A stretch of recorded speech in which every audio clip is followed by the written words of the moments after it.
Entonces vamos a partir hablando un poquitito inicialmente de las cosas que pueden suceder en la casa. La casa en este minuto es donde probablemente más tiempo estamos pasando la mayoría. Se ha transformado no solo en nuestro lugar de residencia y descanso, sino que para muchos nuestro lugar de trabajo, gran parte del tiempo a partir de todos los cambios que hemos tenido que experimentar con la pandemia. Sin embargo, los riesgos que hay en la casa no son pocos, muchas veces no lo tenemos del todo controlado, muchas veces no tenemos tampoco una conciencia de prevención de accidentes, como sí puede ocurrir en los lugares de trabajo, donde están los prevencionistas de riesgos que están proactivamente controlando que los riesgos estén lo más controlados posibles, valga la redundancia. Y por eso en la casa tenemos que estar muy atentos, sobre todo ahora que pasamos gran parte del tiempo con los niños en ella y a veces hemos tenido que trasladar nuestra oficina y estación de trabajo, y a veces nuestra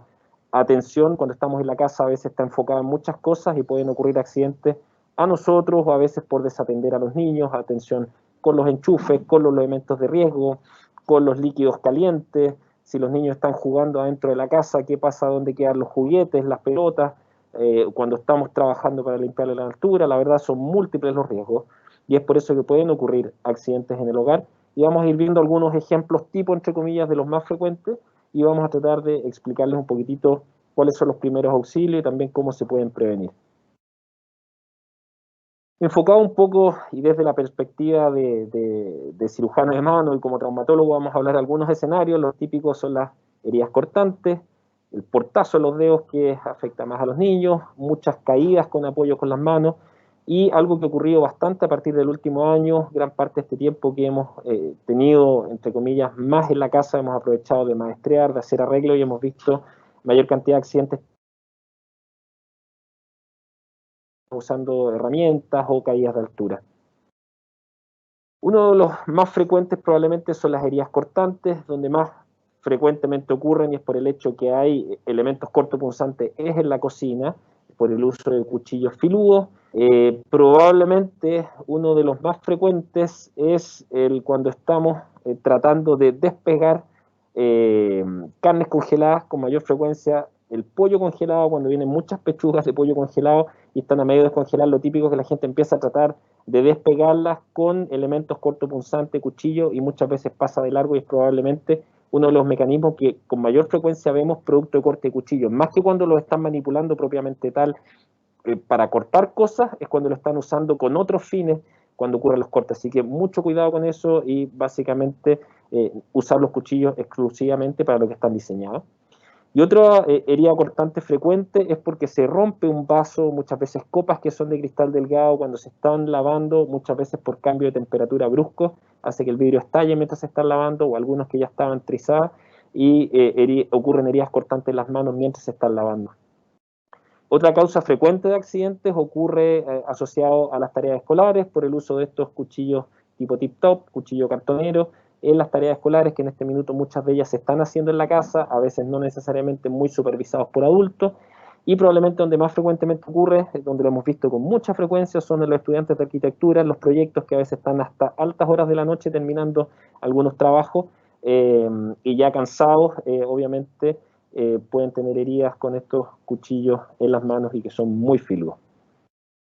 Obviamente son muchas veces bien dramáticos, los cortes en las manos sangran mucho, queda todo teñido de sangre, entonces es un accidente bastante llamativo.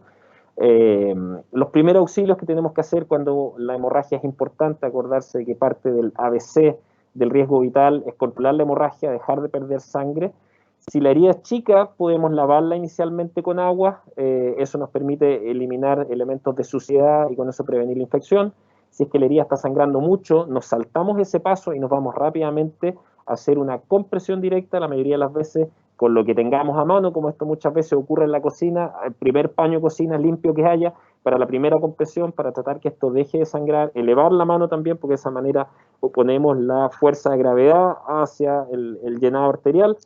Si es que tenemos disponible en un botiquín en la casa apósitos, gasas, con eso comprimir, posteriormente hacer un vendaje y ya prepararse para el manejo definitivo de estos pacientes. Cuando las heridas son profundas, muchas de ellas requieren sutura. Si la hemorragia está contenida, la verdad, el paciente muchas veces puede ser trasladado por los propios medios en el auto que hay en la casa. Si la herida es muy grande, ha sangrado, el paciente está en riesgo, en el fondo, producto de que haya pedido mucha sangre, obviamente hay que llamar a una ambulancia y solicitar rescate. Otra herida bastante típica es el portazo en los dedos. Afecta mucho, mayor frecuentemente a los niños, a veces porque andan jugando y parte de ese juego implica correr, cerrar las puertas bruscas, o a veces cerrando los cajones, no se dan cuenta, y esto puede ocurrir con las puertas de la casa, a veces con la puerta del auto, a veces el cierre de ventanales también que llega brusco y genera el mismo mecanismo que aprieta, estrangula o tritura la punta del dedo. En algunos casos puede ser un simple hematoma con un poquitito de dolor, pero en algunos casos puede llegar incluso a una pérdida traumática de la punta del dedo,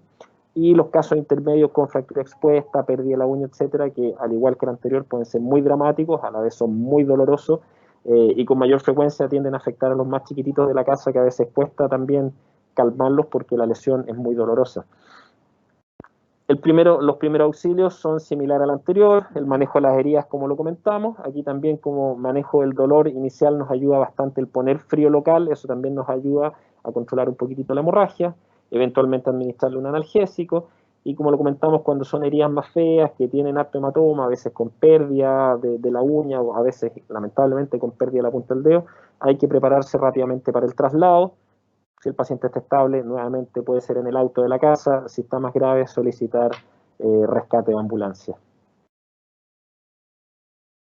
Otro accidente frecuente que ocurren son las caídas. Aquí la mayoría afortunadamente son caídas a nivel, en que caemos, para proteger la caída, caemos apoyando las manos, y aquí va a depender un poquitito de la edad o de ciertas condiciones de base. Probablemente en un niño chico lo más probable es que no pase nada, en un joven tampoco, pero a veces adultos mayores ya con algún grado de osteoporosis, resulta que una caída que puede parecer menor, a veces se tropiezan con la manguera mientras estaban jardineando, y eso puede determinar una fractura en la muñeca,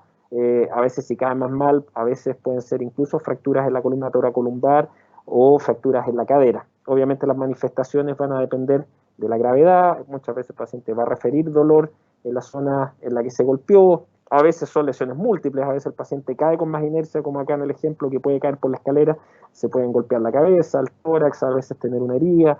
etc. Aquí es fundamental la prevención, y estar siempre atento a que las vías de desplazamiento estén libres, nunca dejar zapatos tirados al pie de la escalera, siempre estar atento a dónde están los juguetes de los niños, estar atentos cuando pueden haber líquidos que pueden determinar que las superficies están resbalosas. Aquí hay que tener una cultura de prevención y tenemos que estar siempre atentos a cuáles son los potenciales riesgos de caída. En la noche, si uno sabe, por ejemplo, a veces hay personas que se tienen que levantar frecuentemente al baño o por diversos motivos, tener claro e iluminar las vías en las cuales se van a trasladar, a veces estas pequeñas luces a ras del piso para iluminar las escaleras o ciertas zonas, también es fundamental para prevenir las caídas. Una vez que la caída ocurre, tenemos que hacer, como les comentaba, una evaluación global de lesiones. La magnitud de las lesiones va a depender, como lo comentábamos, de ciertas condiciones de base, entonces estar atento si se golpeó en la cabeza, si se golpeó en el tórax, si es capaz de caminar o no, si tiene alguna deformidad en una extremidad. Afortunadamente, la mayoría de las veces son lesiones menores, con más frecuente dentro de las fracturas que pueden ocurrir está la de la muñeca, y esa muchas veces algún analgésico, un poquitito de frío local, generar algún cabestrillo que a veces uno tiene en la casa o puede improvisar uno con un pañuelo, y prepararse nuevamente para el traslado, para que sea evaluado, se tomen las radiografías respectivas y posteriormente se haga el manejo definitivo de la lesión. Y lo otro que comentaba, que hemos visto con harta frecuencia, que muchas veces salen un poquitito del clásico accidente casero, son estos accidentes que hemos visto maestreando durante el último tiempo. Durante el periodo de la pandemia, mucha gente aprovechó el tiempo que estaba en la casa para hacer arreglos, para maestrear, para hacer carpintería, para hacer remodelaciones en la casa, empezó a usar herramientas o compró herramientas de tipo industrial. Yo personalmente compré una sierra circular que antes no tenía, pero obviamente hay que trabajar con las precauciones que corresponden, y durante el año pasado hemos visto muchas heridas cortantes, muchas heridas por golpe de martillo, algunos que lamentablemente han tenido caídas de altura cuando están arreglando el techo, etcétera. Aquí contar que probablemente la principal proveedor de heridas cortantes profundas es la gente que ha puesto discos de corte de madera en los esmeriles angulares, comúnmente conocidos como galletera, que no están diseñados para este uso de sierras de corte que quedan sin protección. la cual se trae y genera corte, como el de la foto que está en la esquina inferior derecha, un paciente que llegó el día martes acá a la urgencia, producto de este mismo invento, entre comillas, que es el disco de corte de madera en una esmerila angular que no está diseñada para eso. Así que harto cuidado con esa herramienta, no debieran usarla. El que vaya a usar sierra circular de madera, que sea una sierra circular de madera formal, con la protección correspondiente y con las guías para tomarla como corresponde. En general, estas son obviamente lesiones mucho más graves, hay que hacer una evaluación global, el ABC, hay que ver cómo está el paciente. Aquí me gustaría que el doctor Rivera nos comente un poquitito cómo evaluar, por ejemplo, a alguien que se cae del techo y que puede tener una lesión grave y lo encontramos tirado al pie del techo de la casa, que se cayó de 2 metros, 2 metros y medio. ¿Cómo enfrentar ese caso en la casa? Una de las cosas que nosotros vemos desde el punto de vista de la urgencia, cuando nosotros nos enfrentamos a estos pacientes o del rescate, cuando llegamos al lugar donde se ha producido el evento, es que la primera precaución que tiene que tener uno cuando ve a una persona que ha caído de altura es ver si la persona es capaz de responder o de hablar. Si la persona es capaz de hablar, la vía aérea, es decir, la posibilidad de intercambiar aire, está conservada. Si la persona, en cambio, no es capaz de hablar o no es capaz de abrir los ojos o de ser una orden, ese paciente está crítico y es un paciente que puede morir en pocos minutos. La obstrucción aguda de la vía aérea superior mata en pocos minutos, por lo tanto hay que rápidamente pedir ayuda, y si uno no sabe, pedir instrucciones, y a través del teléfono de rescate nosotros le podemos dar instrucciones mientras va la ambulancia en camino o llega ayuda, ya sean los vecinos o las otras personas que están en el lugar donde se está produciendo el evento. Otra de las circunstancias que también es muy importante es ver de no mover más a un paciente si es que cayó más de 2 veces su altura. En general, esa regla nunca falla. Si una persona cayó de una altura más allá de 2 veces la propia, siempre tiene un riesgo mayor de tener lesiones de la columna. Y hay que pensar que la columna, en el centro va la médula espinal. Y cuando la columna se mueve, puede lesionar la médula espinal y lamentablemente es una lesión irreversible. Así que ahí, mucho ojo, mucha precaución. Si usted cayó de altura, es mejor no mover al paciente. Si el paciente está bien, solamente tiene dolor, acomódelo, póngale cojines o algo así, pero no lo mueva y pida ayuda para que vayamos a rescatarlo. Bomberos también tienen la posibilidad de inmovilizarlo adecuadamente mientras llega la ayuda.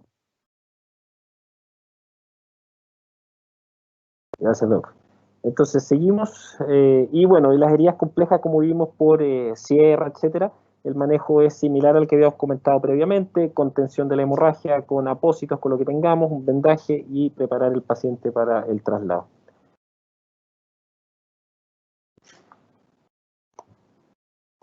Y aquí ya pasando un poco a otro tema, saliendo un poco de los accidentes domiciliarios, algo que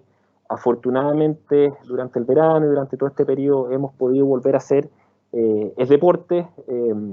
Afortunadamente durante el último tiempo también se han podido reincorporar algunos deportes de cancha, y básicamente tenemos como 2 escenarios de accidentes deportivos. Vamos a hablar de los accidentes de cancha y después un poquitito de los accidentes que pueden ocurrir en un medio, en la naturaleza o al aire libre. Los deportes de cancha típicos en deportes con alta intensidad de velocidad, cambios de dirección, como pueden ser el fútbol, el básquetbol, el rugby, etcétera.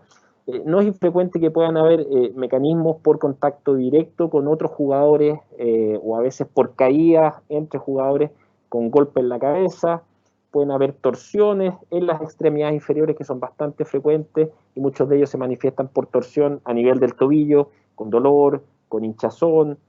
o torsiones en la rodilla, lo mismo, dolor, hinchazón, impotencia funcional. El paciente no es capaz de retomar la práctica deportiva, y en esos casos los primeros auxilios pasan más que nada por retirarlo de la cancha, aplicar el frío local, a un analgésico, y según cómo evolucione con las molestias, la mayoría de ellos puede consultar de una manera tranquila, trasladado por sus medios. Ahora, cuando son caídas con apoyo brusco de extremidades, muchas veces las extremidades superiores a veces caen apoyando la mano, apoyando el antebrazo, y pueden ocurrir algunas fracturas, lejos las más frecuentes: fractura de muñeca, fractura de antebrazo, fractura de clavícula, luxaciones de hombro. Algunas de ellas son bastante dramáticas, bastante dolorosas. Afortunadamente no son muy graves desde el punto de vista de riesgo vital, pero obviamente según las condiciones del paciente se puede trasladar por sus medios, o eventualmente también se puede requerir rescate y que se solicite que llegue una ambulancia. Ahora, dentro de esta, la que más nos preocupa y un poquitito tiene características comunes con lo que veíamos recién con el doctor Rivera, es cuando ocurre un golpe en la cabeza, ya sea con otro jugador o a veces al caer en la superficie del juego, un poquitito ahí que el doctor Rivera nos explique cómo enfrentar a alguien que tuvo un golpe duro en la cabeza. Bueno, es importante considerar que la cabeza tiene estructura ósea, que en el fondo le da una rigidez al cráneo, pero en el interior está el cerebro y cubierto por la meninge y entre medio hay un líquido, que es el que compensa de alguna manera o protege al cerebro. Pero el cerebro, tanto en los mecanismos de aceleración como de desaceleración, golpea contra las rugosidades de este cráneo óseo por el interior. Por lo tanto, si uno va a 100 kilómetros por hora, 80 kilómetros por hora, o jugando, practicando, va muy acelerado, qué sé yo, va corriendo, bueno, el cerebro también va corriendo con uno. Entonces, cuando frena bruscamente contra otra persona y se suman las velocidades, el cerebro golpea hacia adelante, golpea hacia atrás y se pueden producir lesiones bien importantes. Existe lo que se llama las concusiones cerebrales, las contusiones cerebrales, las hemorragias, los hematomas, que pueden ocurrir varios días después o en forma inmediata. Entonces, cualquier compromiso de conciencia, cualquier traumatismo que haya producido efectos, por ejemplo, fracturas o cosas de ese tipo, significa que hubo una gran transferencia de energía. Como la energía no se crea ni se destruye, solo se traslada o se transforma, bueno, el cerebro también sufre. Entonces, cualquier persona que tenga un trauma mayor, siempre sospechar si es que la cabeza estuvo implicada. ¿Cuáles son los signos de alarma? Que la persona haya tenido una pérdida de conciencia, es decir, haya quedado un rato sin conciencia de lo que ocurrió, no se comunica, no verbaliza, está como desmayado. 2, el paciente no recuerda el evento. 3, el paciente empieza con náuseas, vómitos, cefalea intensa, náuseas, vómitos. Eso siempre nos debe hacer sospechar que puede haber una complicación. Y si el paciente empieza a tener problemas de movilidad en las extremidades, torpeza, descoordinación. Y acuérdense que estas lesiones pueden manifestarse no solamente en el momento, sino que varios días después. Por lo tanto, si hemos tenido el antecedente de un evento traumático, aunque hayamos ido a una clínica o a un hospital, si es que fue un evento muy importante, uno debe mantener las precauciones que le van a dar en el hospital o en el servicio de urgencia, que son el reposo y la precaución de estar permanentemente observado y no hacer deporte inmediatamente hasta que ese cerebro esté seguro de que no tiene realmente una complicación. Bien. Bien, y pasando a otro tipo de deportes, particularmente acá en Santiago, que estamos rodeados de cerros, con esto de la pandemia y con la dificultad inicial de practicar deportes indoor, como eran muchos deportes de gimnasio o muchos deportes de equipo que requerían juntar una cierta cantidad de gente,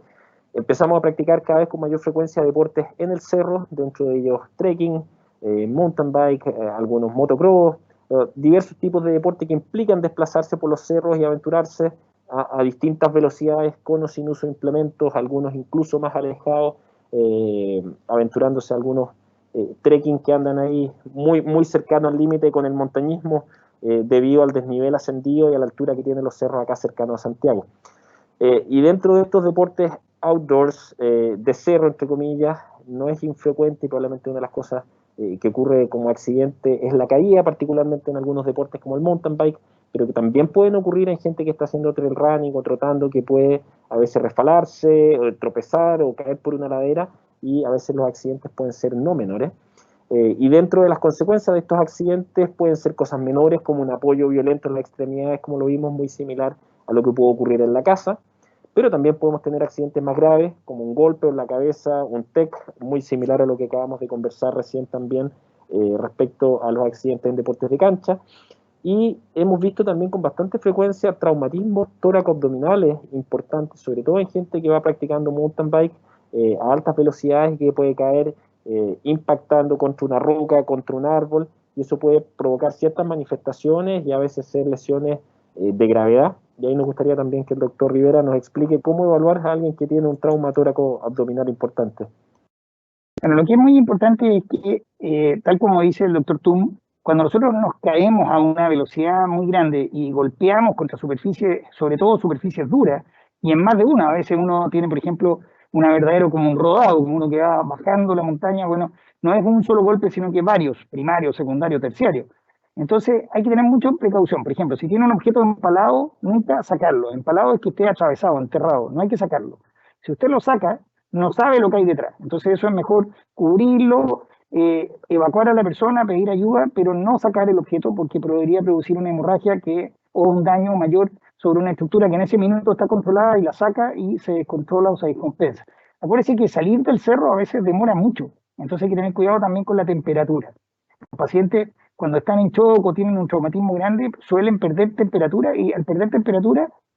pierde posibilidad de sobrevivir y puede agravar incluso una hemorragia, aumenta la hemorragia, la pérdida de calor y aumenta la posibilidad de sobrevivir. De modo que es necesario también pensar en abrigar a esa persona, aunque no esté en las condiciones climáticas que parezca que sea un tema. Si uno salió, hace calor, bueno, pero la persona que está choqueada va a perder calor, aunque no parezca en el ambiente. Otra de las cosas importantes es que pueden producirse fracturas costales y eso hace que la persona empiece a ventilar con dificultad. Las fracturas costales, uno tiende siempre a amarrarlas o inmovilizarlas o apretarlas. Bueno, y eso hace que el tórax se mueva poco. Entonces, llevar de repente un analgésico o pedir ayuda rápidamente, porque el manejo de una fractura costal en general es básicamente una buena kinesioterapia y sobre todo buena analgesia para poder hacer esa buena kinesioterapia o ejercicio respiratorio. Y eso se hace después de haber consultado a un hospital. De modo que las fracturas costales en general es mejor siempre que las veamos porque el daño que puede haber adentro puede ser importante. O sea, una costilla se puede mover y puede lesionar algo importante. Fracturas de clavícula también son importantes. Ahí, doctor Tum también tiene mucha experiencia. Nosotros en urgencia hemos visto algunas bastante graves. En general son de manejo ortopédico, pero hay algunas que pueden lesionar vasos que pasan por ahí. También es complicado. Recuerden que cualquier traumatismo, tanto en el abdomen como en el tórax, o sobre todo en la pelvis, que la pelvis está al lado del abdomen en el fondo,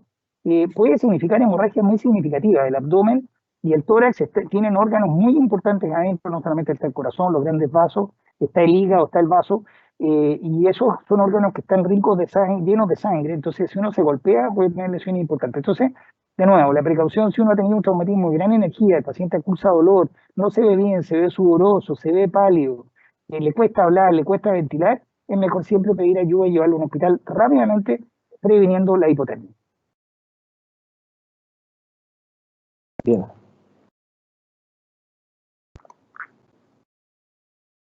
Entonces, hay obviamente eso que hacer frente a un lesionado grave, la evaluación, y hay ciertas consideraciones que acá queremos dar como recomendación también de la prevención. Muchas veces, una de las ventajas de estos deportes de cerro, entre comillas, sobre todo en tiempos de pandemia, es que son deportes individuales y que se pueden practicar fácilmente con distanciamiento social, y eso ha hecho que muchos empecemos a ir solos al cerro, y ante un eventual accidente, a veces puede ser que si es que llegamos a tener una emergencia, quien nos encuentre no necesariamente sepa qué hacer o a quién avisar. Entonces, por eso es fundamental que esté bien explícita nuestra información de salud y qué hacer frente a un accidente. Entonces, por ejemplo, la gente que practica mountain bike o motociclismo o deportes en que se ocupa el casco, un lugar bien frecuente en que se puede poner información es en el casco, en que algunos vienen con un sticker, o si no, nosotros podemos improvisar un sticker en el cual pongan su nombre, su edad, ciertas condiciones, cuál es su previsión, si tienen alguna condición de riesgo, si tienen alguna alergia a algún medicamento, si toman algún medicamento habitualmente, y muy importante, los teléfonos de contacto, a quién avisar frente a una emergencia, y si es que tienen algún seguro con algún rescate, obviamente a quién avisar para que los rescate. Esto se puede hacer un sticker en el casco, en algunos casos se puede usar como una pulsera, hay algunas marcas que hacen una pulsera que viene con una plaquita metálica grabada, o en este minuto yo creo que la mayoría de la gente anda con algún tipo de smartphone, la mayoría de los smartphones tienen dentro de las aplicaciones de salud algunas aplicaciones o páginas en las cuales ustedes pueden poner su información de salud, la misma que acabo de comentar, y a la cual se puede acceder incluso desde la pantalla bloqueada, como en este caso les pongo el ejemplo de un iPhone, por ejemplo, en que en la pantalla bloqueada aparece en la esquina inferior izquierda de emergencia, ustedes pinchan eso o abren, y aunque el teléfono esté bloqueado, todos pueden acceder a esa información y aparecen toda esta información, incluso quedan desbloqueados los teléfonos de contacto de emergencia para llamar a quien sea necesario. Así que les aconsejo, si es que ustedes no tienen explícita esta información cuando vayan al cerro, de alguna manera ponernos al día y tener esta información en la eventualidad que tengamos un accidente, la gente pueda saber qué hacer y cómo ayudarnos. Otro elemento fundamental, como lo comento también muchas veces a la gente que practica mountain bike, muchos van al cerro y llevan herramientas si es que llegan a tener algún problema mecánico en la bicicleta, pero la mayoría no lleva herramientas para solucionar algún problema mecánico en el piloto, entre comillas, y no es infrecuente que la gente se caiga, tenga un accidente, alguna pequeñería. Entonces la caja de herramientas que yo siempre les recomiendo llevar a todos es el botiquín, no tiene para qué ser un botiquín sofisticado, no es algo complejo, lo podemos armar nosotros mismos comprando algunos elementos en la farmacia, o se puede comprar algunos prehechos que hay varias casas de artículos outdoors o de elementos de rescate o de bomberos venden botiquines. Particularmente aquí estoy mostrando uno pequeño, que es el que yo llevo siempre, no sé si lo podemos mostrar aquí a la cámara, un botiquín chiquitito, fíjense que es prácticamente del tamaño de la mano, y este botiquín que está en una bolsa hermética, incluye acá algunas características de qué hacer frente a un rescate, un poquitito el ABC, algunas charlas o sea, algunas señaléticas frente a un rescate aéreo, y los elementos que contengo en este botiquín son los que salen ahí, que me permite manejo de heridas, que es lejos lo más frecuente. Tengo guantes, obviamente, para atender la herida, apósitos, gasas, vendas, tela adhesiva, algunas ampollitas de suero para poder lavar las heridas, y algunos analgésicos en el caso de dolor, que es probablemente lejos lo que más frecuente va a ocurrir. Obviamente en alguien que tenga alguna condición en particular, que sea asmático, que sea alérgico, esa persona debiera andar con su inhalador de salbutamol, los que hacen, por ejemplo, picaduras alérgicas, reacciones alérgicas a las picaduras de abeja, por ejemplo, muchos tienen su pistola de inyección de epinefrina, eso incluirlo en el botiquín obviamente según condiciones que tenga cada uno. Otro elemento también que yo aconsejo incluir cuando vayamos al cerro, y un poco en línea con lo que hablaba el doctor Rivera de la prevención de la hipotermia, o en el verano, cuando el calor es inclemente, de prevención del golpe de calor, son estas mantas térmicas, que son unas mantas muy chiquititas, nuevamente les muestro, son muy pequeñas, esto es más grande que la mano, mirar de perfil no ocupan nada de espacio, y estas mantas nos permiten envolver al paciente, tienen un lado en el cual reflejan el calor hacia el cuerpo en el caso de la hipotermia, y si es que hay mucho calor, reflejan el calor hacia afuera, si es que está lloviendo también son herméticas al agua, entonces son bastante versátiles y nos permiten proteger y dar los primeros auxilios mientras esperamos que llegue la ayuda definitiva. Un poquitito, es difícil en una charla corta como esta, que no nos tome más de media hora, poder abarcar todos estos componentes de primeros auxilios, de cómo poder atender un accidentado, ya sea en la casa o en el cerro. Y obviamente quien esté muy motivado con esto se le aconseja tomar formalmente algún curso de primeros auxilios, obviamente. Pero nosotros en conjunto con la clínica y con Mountain Bike, que es una página de difusión de mountain bike, hemos ido creando algunos videos o cápsulas cortitas de primeros auxilios, de botiquín, de qué hacer frente a las heridas, de cómo evaluar a alguien que tuvo un golpe en la cabeza, etcétera. Y eso los pueden buscar en YouTube, como está ahí, y lo pueden buscar como Mountain Bike TV, la columna del doc, y ahí tenemos varios videos, los pueden buscar y están bien didácticos y cuentan con el respaldo de la clínica, la información que estamos entregando allá. Y también hay uno más antiguo que está en texto y con foto a través de la página mountainbike.com, la columna de martes de medicina. Pueden buscar toda esta información quien quiera un poquitito ahondar más en estos temas que estamos acá dándole una pincelada para que se motiven. Y como lo comentamos, muchos de estos accidentes lamentablemente van a ser más graves y van a requerir muchas veces que llegue una ambulancia o que llegue algún rescate al punto en el que está el accidentado. Y aquí quiero que el doctor Rivera nos cuente un poquitito más cómo estamos preparados nosotros como clínica para brindar este rescate.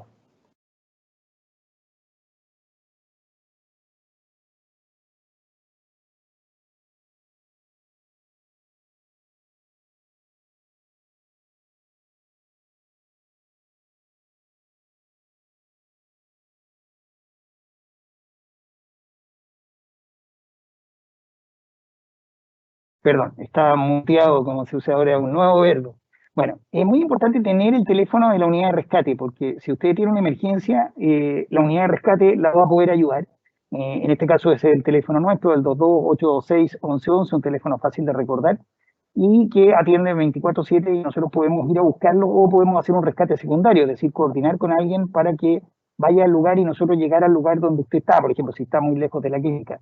Pero es muy importante tener esos números. Y si usted tiene convenios con otra clínica o con otro servicio, téngalo a mano de modo que la persona que lo auxilia pueda pedir ayuda y una ayuda especializada que puede llegar rápidamente. SoulSafe también es un buen sistema de pedir auxilio, llamar a bomberos también ayuda, seguridad ciudadana ayuda. En general, cualquier sistema de alerta, nosotros por ejemplo estamos permanentemente monitorizando SoulSafe, bomberos, y tenemos mucho contacto con la municipalidad y trabajamos también en apoyo del SAMU. De repente, por ejemplo, hay una lesión en que se lesionan varias personas y bueno, van nuestra ambulancia o nuestro sistema de rescate. Nosotros estamos 24/7 listos para salir. Estamos ubicados aquí en San Carlos de Apoquindo, que es un lugar muy cercano a muchos de los lugares donde la gente sale a explorar. Ahí tenemos algunas fotos tomadas esta semana en que estamos trabajando con los bomberos y la unidad también atiende pacientes no traumatológicos, pero generalmente los rescates van asociados a todos los eventos traumáticos que hoy día lamentablemente son bastante más frecuentes que antes porque la gente obviamente está volviendo a salir, cosa que es muy buena, pero llama siempre a una alerta de prevención.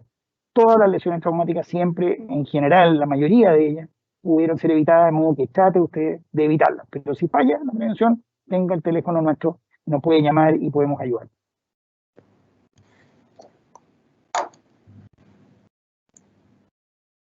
Bueno, además de eso, tenemos nosotros un convenio de accidente o un convenio de eventos traumáticos que es bastante bueno y que protege a la familia, protege no solamente al paciente, sino que también da algunos beneficios a la familia. De modo que nosotros siempre pensando que esta es una clínica muy ligada a la familia, tratamos nosotros de que el paciente y su núcleo familiar pueda recibir una atención acorde al evento que está sufriendo. Entonces, tiene tanto cobertura traumática, que es lo principal, pero además de eso, lesiones no traumáticas con copagos conocidos, en fin. No quiero abordar cosas comerciales, pero en el fondo lo importante es que usted tenga una protección no solamente de saber que lo vamos a atender bien, sino que también una protección económica, porque todos los eventos traumáticos en general son de alto costo. Acuérdese que hay siempre muchas cosas asociadas a un evento traumático, a veces hay cirugía u otros tratamientos, incluso rehabilitación, que es importante siempre prever. De modo que mi consejo es siempre tenga usted, así como se protege y lleva la caja de herramientas para protegerse usted mismo, bueno, también piense en la cobertura financiera de un evento traumático que puede ser muy importante.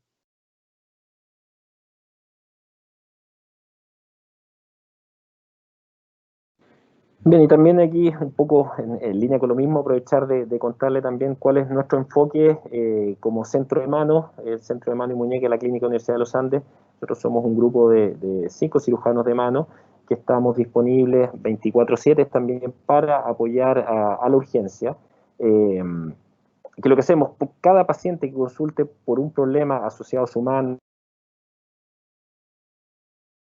chico que sea, si es que el médico de turno en la urgencia tiene alguna duda, necesita supervisión, estamos 24/7 por un apoyo, ya sea telefónico en la resolución o incluso presencial cuando se requiera lesiones más complejas, suturas de tendones, etcétera. Muchas veces cosas que se puede resolver en la urgencia, nosotros venimos 24/7 y si es que el paciente eventualmente ya es mucho más complejo y requiere cirugía de urgencia, estamos preparados para resolverlo de manera precoz, multidisciplinaria, con toda lo que ello implique. Entonces ese es un sello que nosotros estamos dando desde el centro de mano a la atención en la urgencia, específicamente la urgencia de mano, como vimos que son muy frecuentes los accidentes traumáticos, ya sea en la casa deportiva. Todo paciente que consulta nuestra urgencia en la clínica va a tener de manera directa o indirecta la evaluación de un cirujano especialista formado en mano para resolver de manera precoz, certera y orientada las urgencias de mano. Y eso es básicamente lo que queríamos compartir con ustedes hoy día. Ya vieron que probablemente lejos lo más importante en todo tipo de accidente traumático es la prevención. Hay que tener una cultura, entre comillas, en la casa y en la práctica del deporte de prevención, estar atento a cuáles son los riesgos, cómo prevenirlos obviamente si es que llega a ocurrir, saber rápidamente qué hacer, cuáles son los teléfonos de contacto, cuál es nuestro botiquín y cuáles son las decisiones que tenemos que tomar con respecto a primeros auxilios y traslado de los pacientes cuando las lesiones son más graves.